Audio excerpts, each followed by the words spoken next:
Of every 100 movies that Hollywood develops, only a small fraction ever make it to theaters. The rest die quietly in what the industry calls development hell, trapped in a cycle of rewrites, budget disputes, and executive indecision that can last years or even decades. That number is not an exaggeration. Studios greenlight roughly 1 out of every 10 projects they actively develop. And the criteria they use to decide which one survives will fundamentally change how you watch movies forever. In the next 10 minutes, you are going to discover exactly how the most powerful entertainment machine in the world chooses what stories get told. From the secretive data models studios use to predict box office performance before a single frame is shot, to the surprising reason why your favorite book adaptation took 15 years to reach the screen. There is one factor that drives nearly every major Hollywood decision that nobody in the industry openly admits, and by the end of this video, you will never look at a movie poster the same way again. To understand how Hollywood picks its films today, you have to understand where the system came from.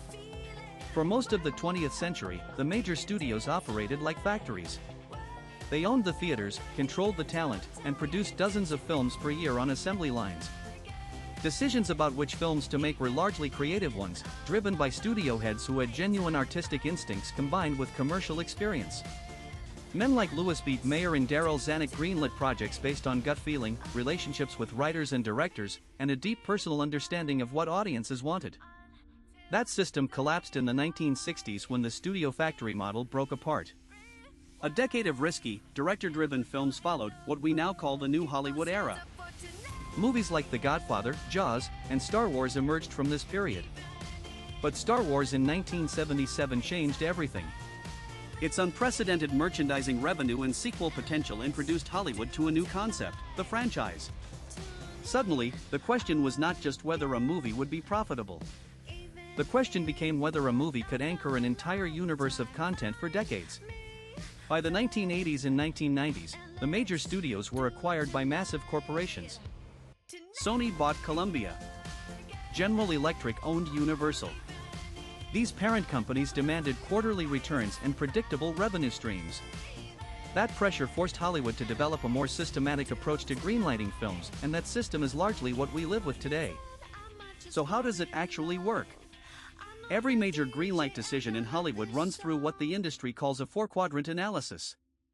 The 4 quadrants represent 4 core audience segments: males under 25, females under 25, males over 25, and females over 25. A film that appeals to all 4 quadrants is considered a tentpole, the kind of movie a studio builds its entire year around.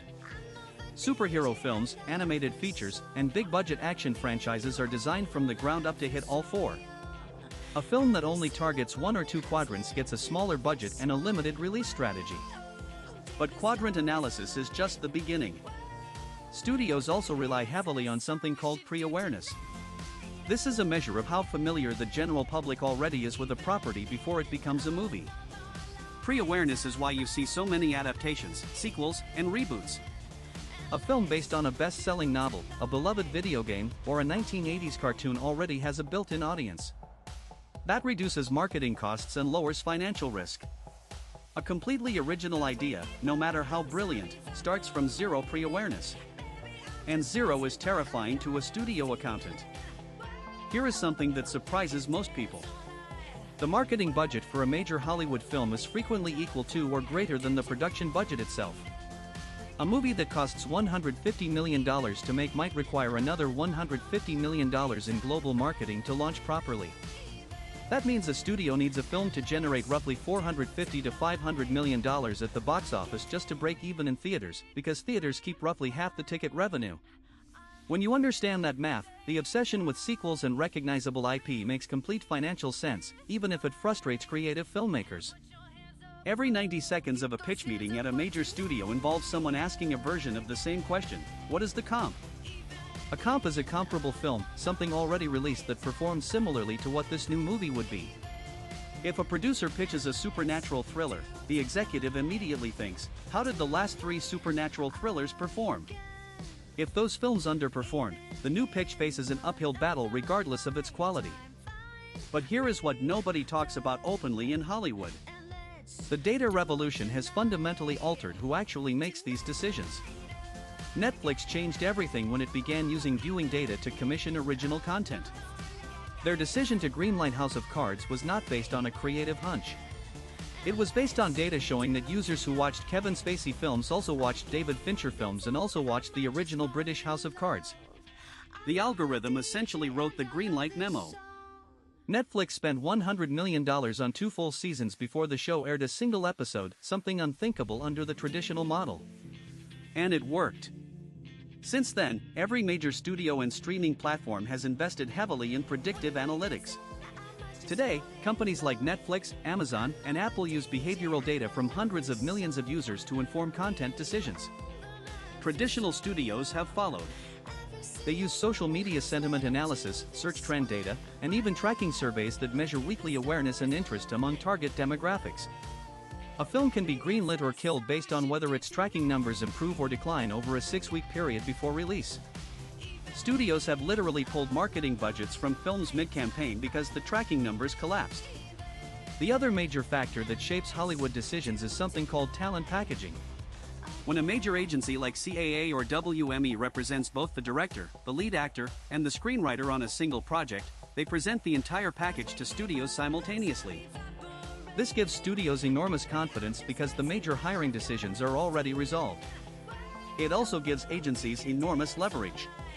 The biggest talent agencies in Hollywood function as shadow studios, effectively deciding which projects get the most powerful creative teams attached and therefore which projects have the best chance of getting made. This is why independent filmmakers often describe Hollywood as a closed system. Without agency representation, without pre-existing relationships with studio executives, and without a recognizable piece of IP to adapt, breaking through is extraordinarily difficult. The system rewards insiders and punishes outsiders structurally, not through deliberate malice but through risk aversion baked into every financial calculation. What does all of this mean for the kinds of stories Hollywood tells? The 4-quadrant model and IP dependency create enormous pressure towards certain types of narratives. Stories that are too regional, too culturally specific, too morally ambiguous, or too quietly emotional struggle to find studio support. The films that get made at scale are ones that can be understood globally, dubbed into dozens of languages, and marketed with a single visual image that communicates the genre instantly. This is not a conspiracy. It is the logical output of a system designed to maximize financial return across a global market of 8 billion potential viewers. The most counterintuitive insight in all of this is that Hollywood's obsession with data and risk reduction has actually made outcomes more unpredictable, not less. Because every studio is using the same quadrant analysis, the same IP strategy, and the same comps, the marketplace becomes saturated with similar products. When audiences have 20 superhero films to choose from, individual films underperform expectations even when they are objectively good. The strategy designed to reduce risk has created an environment of structural oversaturation that generates new risk at a different level. This is why the industry is currently in a genuine moment of transition. Streaming has fractured the audience into smaller, more specific groups. Mid-budget films that serve niche audiences are finding homes on platforms that would have been impossible theatrical releases. Studios are slowly rediscovering that originality can be a competitive advantage precisely because it is so rare in the current landscape. The films that generate the most cultural conversation today are frequently the ones that broke the 4-quadrant formula rather than followed it. Hollywood will always be a business first. But the most interesting creative opportunities right now live in the tension between what the data says audiences want and what audiences do not yet know they are hungry for. Every great film in history was a bet on the second category. Before you go, if you learned something new today, hit that like button right now. It genuinely helps this channel grow. Subscribe to BuzzCore for a new video every single day. We will see you in the next one.